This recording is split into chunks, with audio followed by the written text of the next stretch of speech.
inability to engage responsibly on arms control. Russia has pretty much acknowledged that the treaty will expire to participate in this moratorium, and then to begin the process of negotiating seriously to provide a arms control vehicle to replace New START. Again, this makes Project 38 all the more imperative, involved in trying to convince President Trump to extend the New START treaty expire. Well, it's too late, Mr. President. You didn't do a damn thing to prevent that. And so we have this vacuum. And what we're hoping is that we can create a citizen engagement team that's capable of filling this vacuum. You know, the job of any citizen engagement team is to convince the president not to pursue Golden Dome. I took one look at it, and they were saying that it was going to cost, $45 billion, a total of 100 and some odd billion dollars to deploy. And I looked at it and I said, this system will cost is supposed to last 15 years, now going to be approaching its 75-year mark. We had to change because we were trying to stop a nuclear war, and we did because of Operation Dawn, which was announced at. That'll be September 27th in Kingston, New York, in the Crossroads of History in downtown Kingston, in Gerald Solante's little cafe. Dennis Kucinich, Ray McGovern, Joe Loria, Garland Nixon. I'm missing Gerald Solante. Roger Waters will come in via video stream, so that'll be good. Well, I mean, it's a peace and justice rally. So each person is responsible for picking their own topic. I don't dictate outcomes. I'm sure people will talk about the situation in Gaza. I'm going to be focusing on arms control and Project 38. And the effort to, try and keep arms control alive. It's been made more complicated by, the Trump administration's absolute inability to engage responsibly on arms control. Russia has pretty much acknowledged that the treaty will expire. So the idea of getting an extension of the treaty is no longer viable.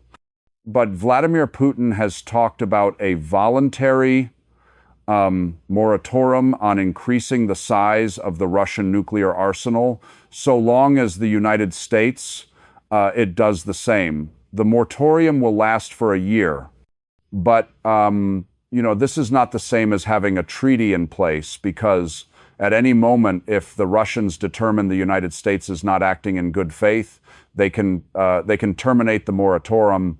No, not at all, not at all. We that's, again, this makes Project 38 all the more imperative. We need to convince Donald Trump to take advantage of this 1-year moratorium, to agree to to participate in this moratorium, and then to begin the process negotiating seriously to provide a arms control vehicle to the place New START. None whatsoever. Same way we're doing it before. We're bringing together a group of experts. We're going to come up with a strategy on how we can put pressure on the president to agree to the 1-year extension. It's the same process that we were involved in trying to convince President Trump to extend the New START treaty.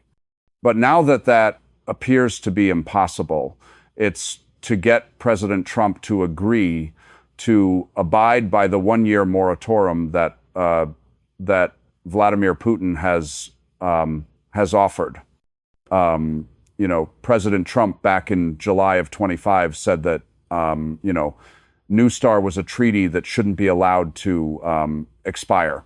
Well, it's too late, Mr. President. You didn't do a damn thing to prevent that. So now the goal is to keep the moratorium in place so that you can negotiate a new treaty. But, on July 19th of this year, a week before the president said he didn't want the treaty to expire, Marco Rubio gutted the United States State Department. 1,300 jobs out the window, including the people who are responsible for intelligence, for Russia, for arms control. They're all gone. There's been a consolidation of work. So whereas before you had a bureau dedicated to arms control, that bureau now has been consolidated with a larger bureau that looks after not just arms control, but counterproliferation. I'm sorry, counter-U narrow trafficking and counterintelligence, two very important issues. So arms control isn't being given the attention that it needs to be given. The man responsible for overseeing these bureaus hasn't been ratified by the United States Senate. So there's still nobody in that job. And this is why there's been no effort for arms control. There's nobody to do it. The president fired everybody. Nobody has this job. And so we have this vacuum. And what we're hoping is that we can create a citizen engagement team that's capable of filling this vacuum, at least in the short term, and provide some sound, sage advice to the president that will avoid a new nuclear arms race. Well, it allows us, again, to address the public about this, to generate public awareness for this, and hopefully generate public support. But the urgency is even greater now than it was when we're simply trying for an extension. And this means that the problems that have to be overcome are greater. Of course, that means that more effort has to be put in. That means meetings. That means travel, etc. And the budget just becomes it's an issue. So again, we're totally dependent upon donations to do this.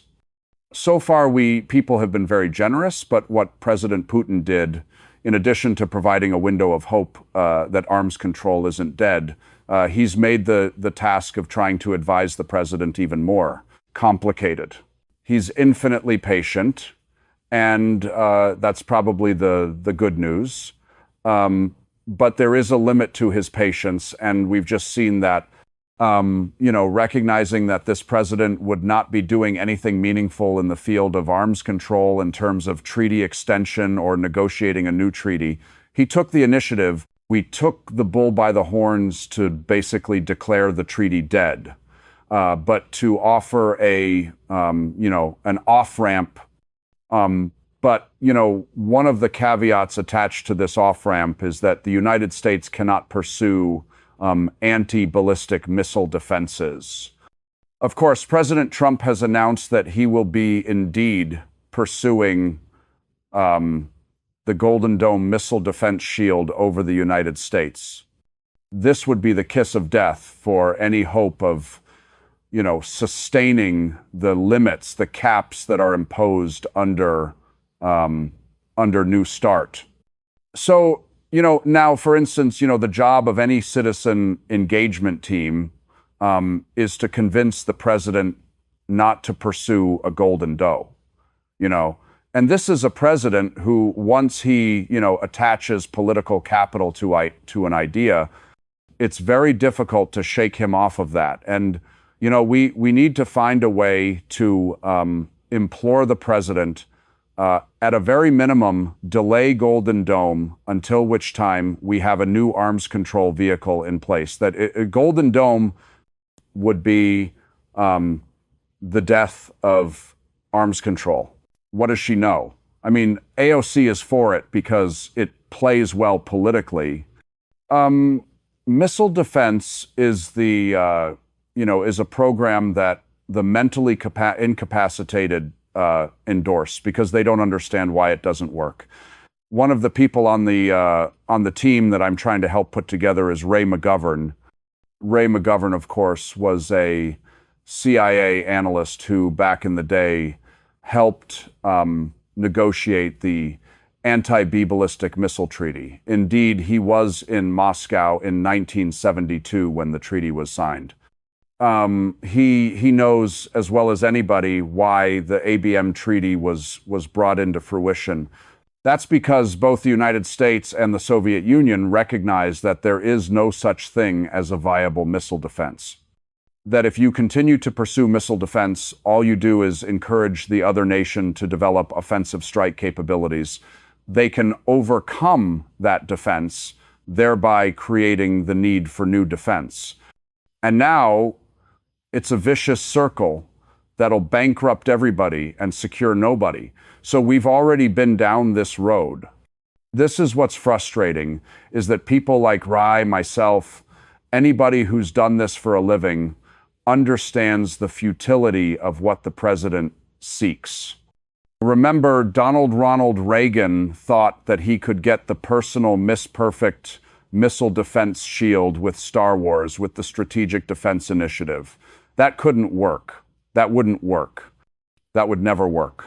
And eventually the United States government had to admit it and drop it. And now we have the same pie-in-the-sky stupidity being promoted by Pete Heggs and others to talk about, the Golden Dome. Golden Dome will never work. The technology is unproven and it's impractical. Moreover, the price tag associated with this will run into trillions of dollars. Trillions. We can't afford that. So, we're going to bankrupt ourselves to produce something that doesn't work. No. At the end of the Biden administration, we had an administration that was willing to fight a nuclear war. Again, I want to remind people that Congress was briefed in December about the danger of nuclear war with Russia. The CIA said there's a greater than 50% chance that if the Biden administration continues its policies, Russia will use nuclear weapons. And the response of the Biden administration is, that's okay. We're ready to have that war, all right?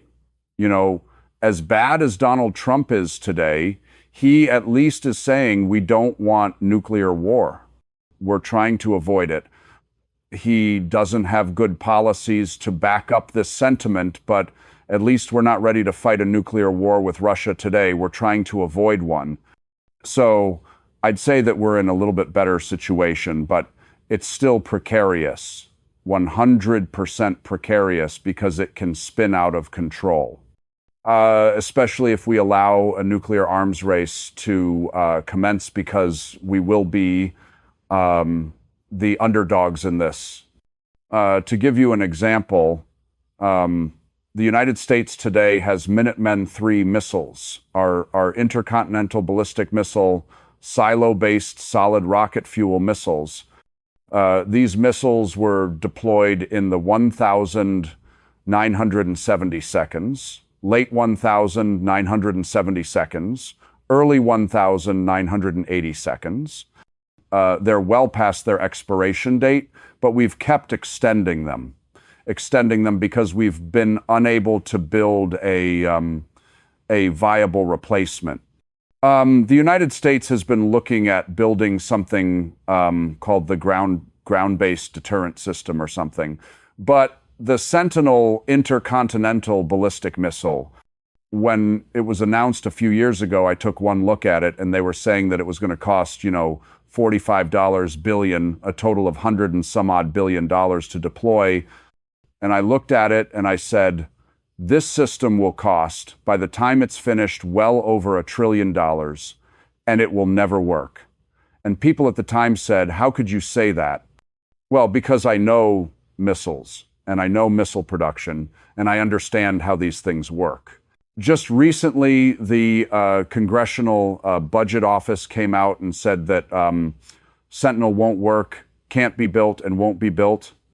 Now, the United States Air Force is talking about extending the life, the lifetime of the Minuteman III until 2050. This means that we have a missile that is supposed to last 15 years now. We're going to be approaching its, 75-year mark. This is stupidity in the extreme. Russia, meanwhile, has fielded brand new missiles that are the most advanced in the world, with hypersonic re-entry vehicles. We don't want to get into an arms race with Russia. What we want is a nuclear arms reduction treaty that helps bring stability to the situation and avoids the unnecessary costs of spending trillions of dollars on weapons that don't work and don't protect us. Well, it will be streamed. I mean, first of all, I don't want to discourage people. We can fit several hundred people in this area. And we will have an outdoor TV screen, a big old, it's a truck with a giant TV screen. So if people are outdoors and the weather's supposed to be good, so don't panic. But you know what we'd really like to do is shut Kingston down. You know, Woodstock, which was a music festival, when they announced Woodstock, enough people came that they shut down the thruway. And guys, let's shut down Kingston. Let's shut down the thruway. Come to Kingston. Be part of history. Shut it down. Make the media pay attention, because people are going to say, why is the thruway shut down? And it's going to be because of a peace rally that's trying to save your lives, save the lives of your children, your grandchildren. And then the media might pay attention. We can help magnify this message. If we just turn this into your standard, peace rally, first of all, I thank everybody who shows up. I'm deeply grateful to it. But come on, how many years has Gerald Salante been doing this? And we address the same problems every year, and there doesn't seem to be solutions. I mean, last year we had a change because we were trying to stop a nuclear war, and we did because of Operation Dawn, which was announced at the Kingston Peace Rally. This year we'll be announcing Project 38 and the effort to extend the START Treaty. I think we're going to succeed. I have all hopes and expectations of success, and that'll be because of the work that was initiated from this peace rally. So we are accomplishing something. It's not a waste of time, but people could make our lives a lot easier if we got everybody's attention up front. And the best way to do that is drown Kingston with people, flood into Kingston, make the Kingston cops shut down the streets, shut down the neighborhoods.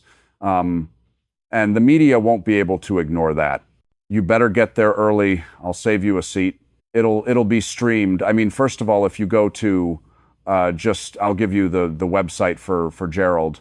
But if you go to my YouTube channel, it'll stream on that. It'll stream on my X channel. So anybody who follows me will be able to follow that.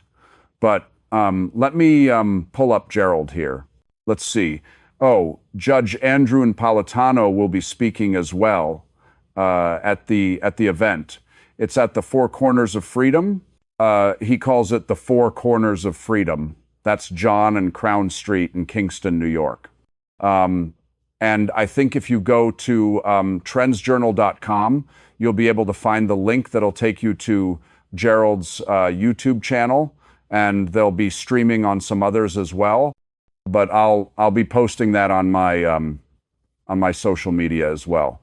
So the hours are from 2 to 6. So it begins at 2 o'clock until 6.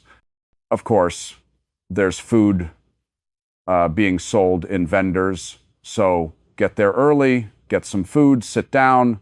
There'll be music. We're going to do our best to make it an enjoyable afternoon. But every speaker who's going to be addressing the audience will be a speaker who has a message, a meaningful message about, the issues of the day. Good. Begin filming this week. No, Hawaii is phase 2. Phase 1 is filming a bunch of interviews that are going to be incorporated into the movie.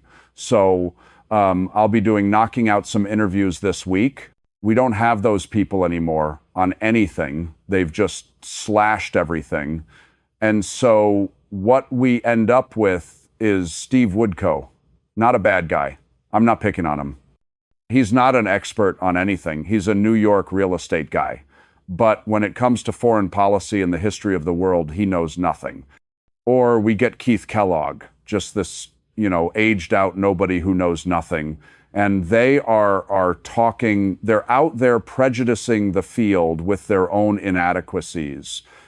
And there's no backup, there's no bench, there's nobody to go to. So when they come in and they fail, they fumble. It's not like we can go, all right, let's bring in number 32 off the bench. There is no bench. We're stuck with these people, and this man-child is president who's just doing where, and a secretary of state who literally is positioning himself to make a run at the presidency. And so he's out there, hitting all the right Zionist buttons, a vice president who, I don't know what's going on there, to be honest. I was expecting far more robust engagement by J.D. Vance on issues, and it just seems that he is, he's playing it really soft and safe right now. But again, this isn't how policy is supposed to be made. There's supposed to be a national security advisor who, a standalone, well, we got Marco Rubio being the national security advisor. That means that he's doing this job of policy coordination while he's the Secretary of State. Do you understand how unbalanced that is to have the Secretary of State also be the national security advisor?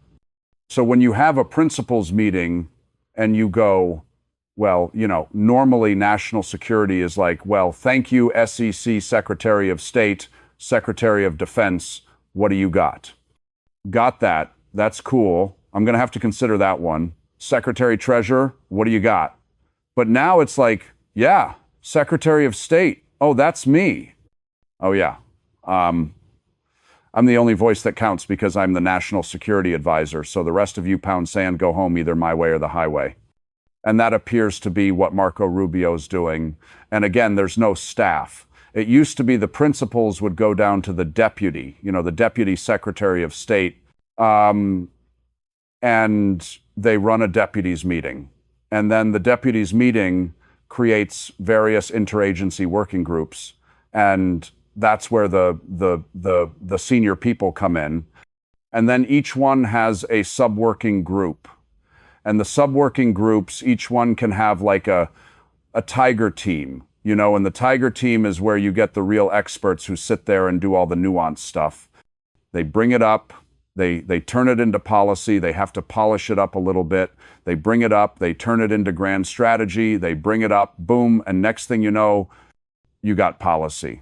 And it takes a lot of people working together. What we have right now is a bunch of mensch children hanging out in a sandbox playing by themselves. There's just nobody there. They're just out there throwing sand around. And you got a Secretary of State going, I join you, but I'm really national security advisor and I'm the only one that matters. So you all sit there and play in the sandbox. Well, I go to the president who has no clue what he's talking about. I mean, how poorly briefed is the president? I made a peace between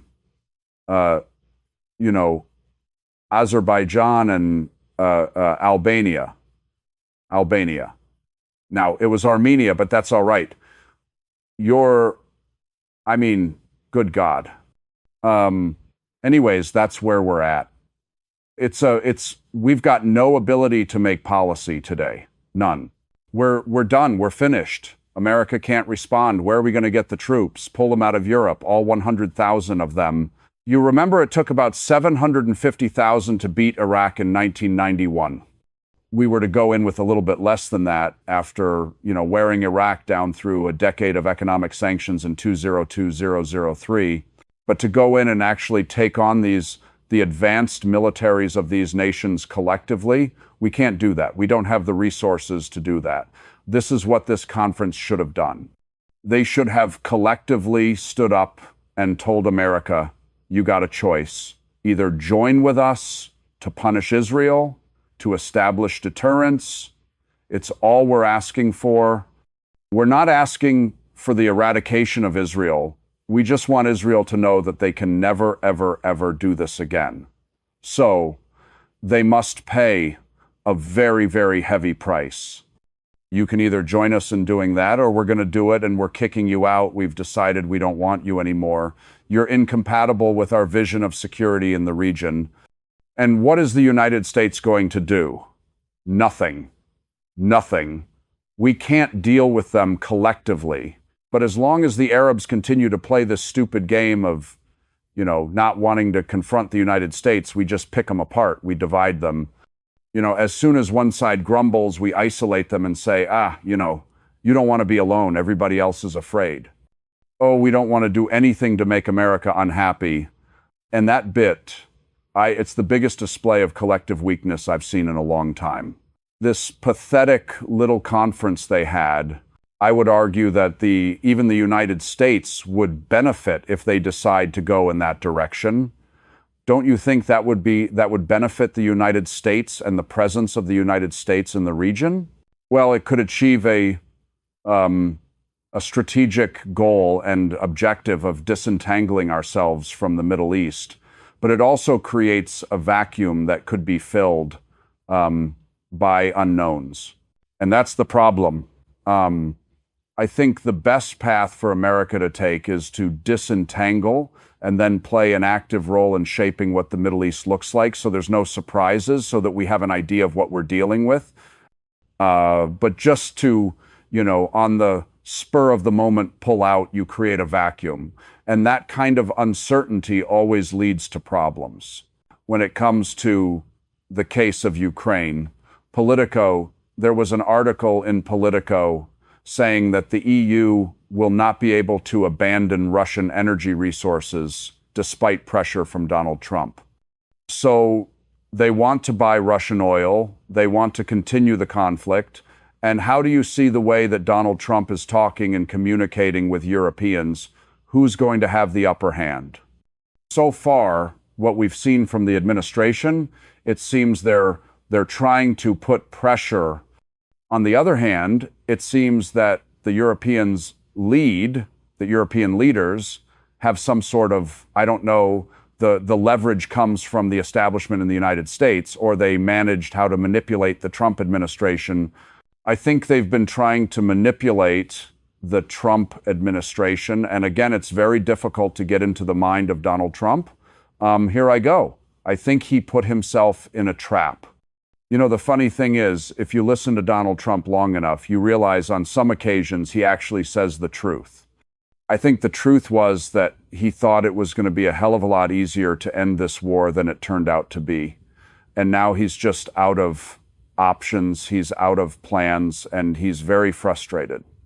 He recognizes that Russia's just not going to yield or be malleable. He's not going to come in and form Russia. Russia has its point of view, and they're going to stick with it. So you can either tuck your tail in between your legs and run, which is a sign of weakness, or you can achieve the same result by appearing to be strong. You put forward conditions that can never be achieved. And then when they fail to be achieved, you say, well, if you're not serious, then we're out of here. The conditions are, we're going to do this, that, and we're going to go 100% here, 50% there. We're taking it down. We're collapsing the Russian economy. But you got to do what we're doing, knowing full well that Europe can't do that. So you create the conditions for failure. But then when you pull the plug, as I believe the United States is going to do, you blame Europe, and you cast the blame on Europe. And I think that's where we're at right now. I think Trump recognizes that there's no further he can go with Russia. And when it comes to the Ukraine conflict, there's a lot he wants to do with Russia that has nothing to do with Ukraine, but he can't get there until Ukraine is resolved. And so he's created this contradictory stance. I want to be friends with Russia, but first I'm going to collapse their economy, kind of thing. Knowing that there's no chance of these statements becoming reality, and therefore giving him the out that he's actually looking for, which is to disentangle themselves from this conflict, knowing Europe's incapable of standing on its own 2 feet by themselves, that if the United States fully disengages, Europe has no choice. And that's why you see all these games being played right now in Poland. These are the acts of desperate people trying to keep the United States locked in to try and shape events, shape a narrative that will be sufficient to enrage this president so that he, continues to be engaged, as opposed to the disengagement path that he appears to be on right now.